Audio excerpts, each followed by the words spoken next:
Bonsoir à tous et bienvenue dans le journal des régions. On ouvre par ce communiqué du ministre du Travail et de la fonction publique.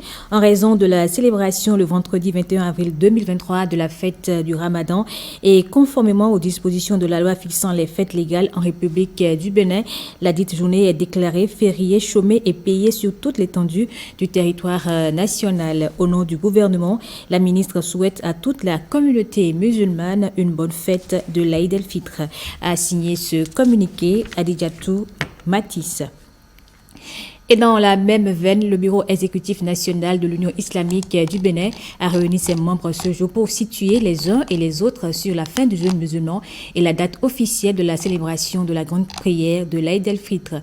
L'imam Abdul Djelil Youssoufou nous donne les précisions au micro de nos reporters Innocentia Loko et Oded Dossou. Au nom d'Allah, le miséricordieux, conformément aux principes de l'islam et après une large concertation, le Bureau exécutif national de l'Union islamique du Bénin a le plaisir d'informer toute la communauté musulmane du Bénin que l'Aïd el-Fitr, la fête qui marque la fin du mois de Ramadan, la rupture du jeûne, aura lieu, Inch'Allah, demain, vendredi 21 avril 2023, sur toute l'étendue du territoire national. Les prières de l'Aïd el-Fitr se dérouleront aux lieux habituels consacrés, place Idi, mosquée et j'en passe, à partir de 10 heures du matin. Le Bureau exécutif national de l'Union islamique du Bénin souhaite une bonne fête de fin de Ramadan à toute la population béninoise et à toutes les populations du monde. Nous saisissons également l'occasion pour prier pour notre pays. Dans le reste de l'actualité, lundi dernier, le chef de l'État a procédé à une légère modification de son gouvernement. La nouvelle équipe a pris fonction hier. Toutefois, quelques interrogations piquent la curiosité des journalistes. Par exemple, quelles sont les réelles motivations à l'origine de ce remaniement ministériel? Voici la réponse du porte-parole du gouvernement. Votre question a quelque chose de vicieux parce que vous voudriez que je vous dise si quelque chose de particulier était reproché à telle ou telle personnalité qui était membre du gouvernement jusqu'à tout récemment. La Constitution de notre pays prévoit que le président de la République nomme ses ministres et détermine leurs attributions, de même qu'il a la prérogative pour mettre fin à leurs fonctions.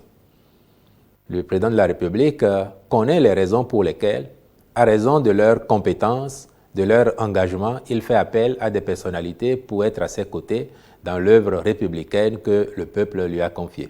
Il sait également quelles sont les raisons pour lesquelles il peut estimer que tel est en bout de parcours, donc en fin de mission, et décider de procéder à son remplacement pour qu'un nouveau souffle soit apporté à l'équipe et que d'autres personnalités aient également l'occasion de venir faire leurs preuves au service de la République.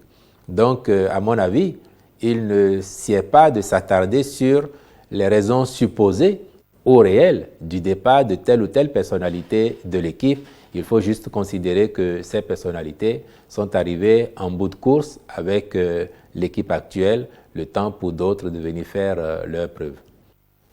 Et si le programme d'action du gouvernement de ce second mandat de Patrice Talon est actuellement à sa deuxième année d'exécution, sous quel signe s'installe ce nouveau gouvernement? Le porte-parole du gouvernement a également répondu à cette question. Le nouveau gouvernement est en effet entré pleinement dans l'exercice de ses prérogatives. À l'occasion, les nouveaux membres du Conseil ont été accueillis par le chef de l'État qui leur a réitéré ses félicitations et a saisi cette occasion pour rappeler à l'ensemble de l'équipe la nécessité de garder le cap dans la mise en œuvre du programme d'action du gouvernement. Pour le chef de l'État, si au cours des dernières années, nous avons réalisé et nous réalisons encore des performances remarquables qui sont saluées ici comme ailleurs, il considère que c'est une raison pour ne pas nous permettre de faire moins bien que ce qui est déjà fait. L'objectif final étant d'améliorer globalement les conditions de vie dans notre pays, les conditions de vie individuelles aussi, et de faire en sorte que la réputation du pays s'établisse durablement. Et c'est pour cette raison qu'il attend, a-t-il dit, de chaque membre du gouvernement qu'il se sente davantage concerné par le travail d'équipe, davantage concerné par les mesures que nous prenons, les programmes qui sont engagés, les projets qui sont mis en œuvre pour améliorer donc les conditions de vie de nos concitoyens et encore une fois la réputation du pays. À cet effet, le président de la République a formellement indiqué aux membres du gouvernement qu'il attend davantage d'implication de leur part, davantage d'implication pour que le niveau de vigilance ne baisse pas, le niveau d'engagement ne baisse pas et qu'à l'arrivée, les résultats que nous aurons engrangés au service de la République soient à la hauteur des attentes de nos concitoyens. Retour à présent sur le Conseil des ministres du 12 avril dernier.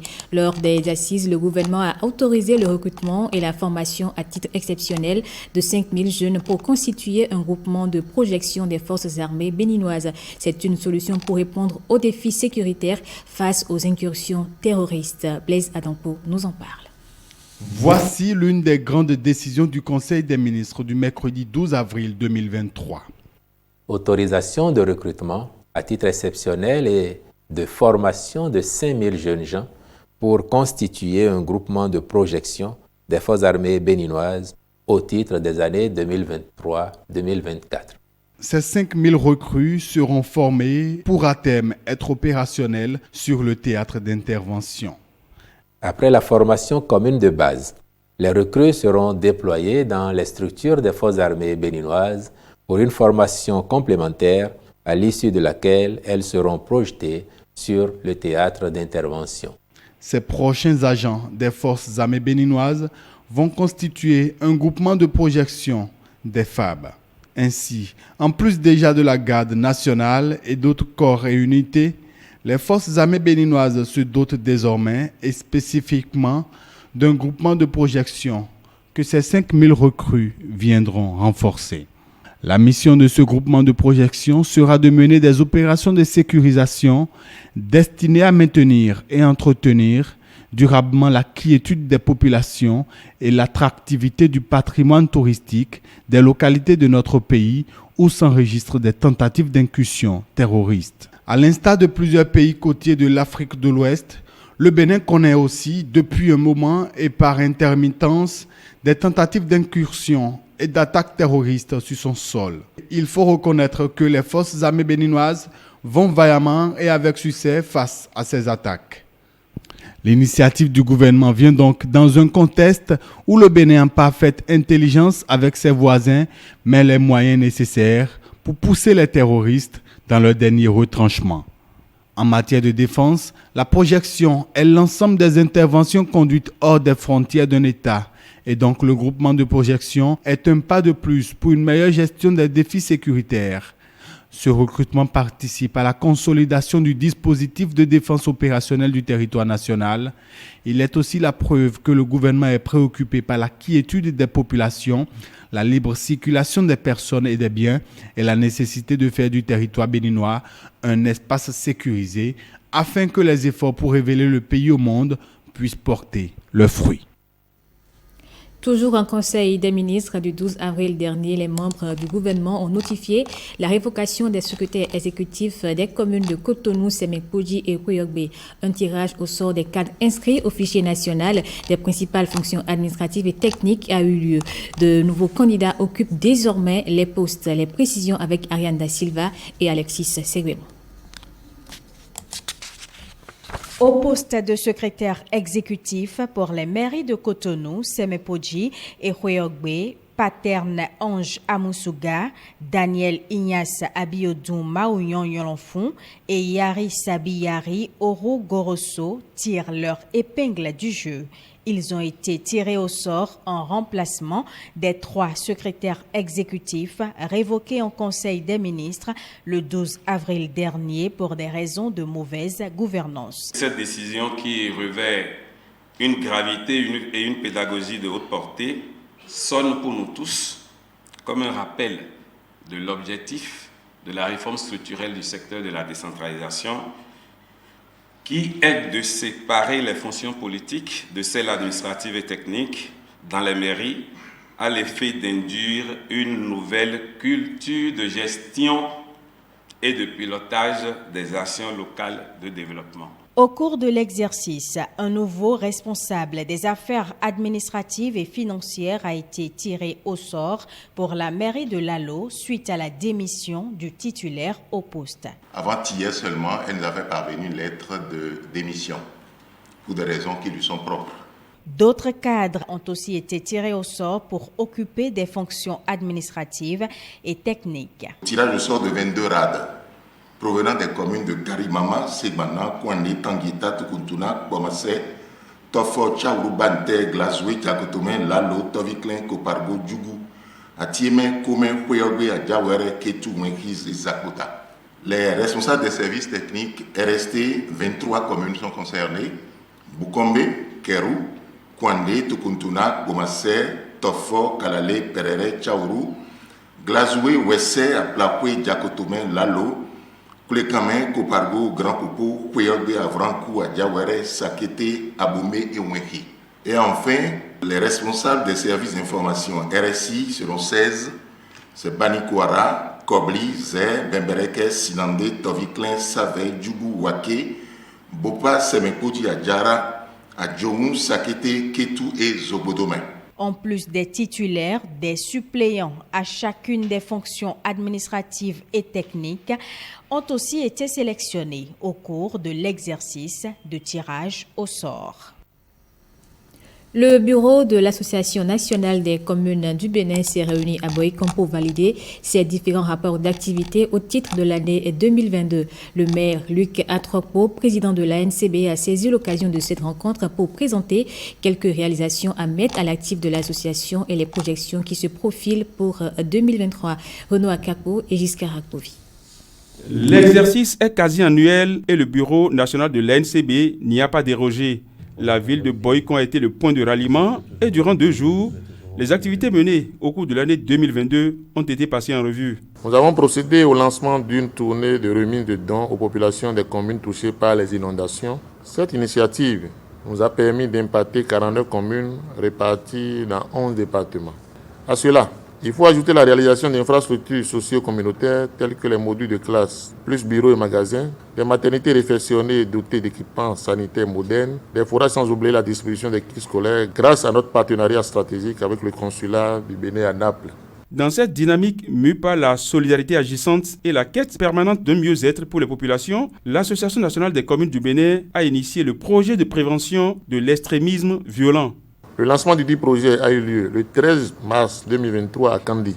Il est prévu une série d'activités pour autonomiser les jeunes déscolarisés et les femmes en situation de précarité qui sont souvent vulnérables au discours de l'extrémisme et du radicalisme. Le président de l'ANCB est aussi porteur d'une bonne nouvelle sur le plan des rencontres internationales. La prochaine assemblée générale de l'Association des maires francophones, AIMF, que la ville de Cotonou abritera en octobre 2023 pour le compte du Bénin. Les discussions ouvertes au détour de ce conclave ont aussi permis de trouver des points d'amélioration sur le projet de plan de travail annuel et sur le projet de budget exercice 2023. Nous sommes réunis ici ce matin pour jeter un regard un peu sur ce processus. 1 an après sa mise en œuvre, quels points nous pouvons faire.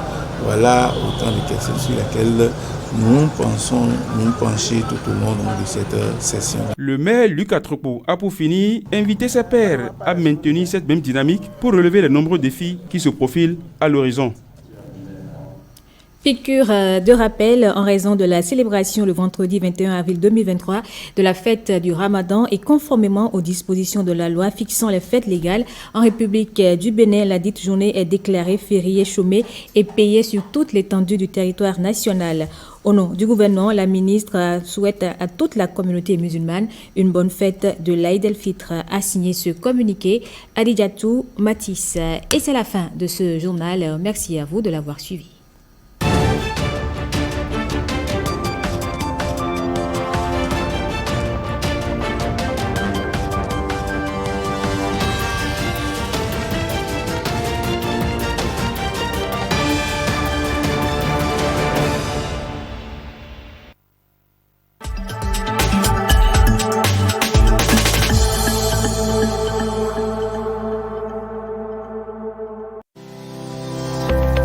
Chers téléspectateurs, merci de votre fidélité à l'ORTB.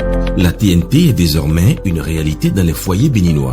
Retrouvez dès maintenant sur votre bouquet TNT gratuit sans abonnement 16 chaînes TV dont l'ORTB sur la position 1, la chaîne BB24 sur la position 2 et également les chaînes de radio suivantes Radio Bénin, Atlantique FM, Radio Paracou et Radio Bénin Alafia sur les positions 21, 22, 23 et 24.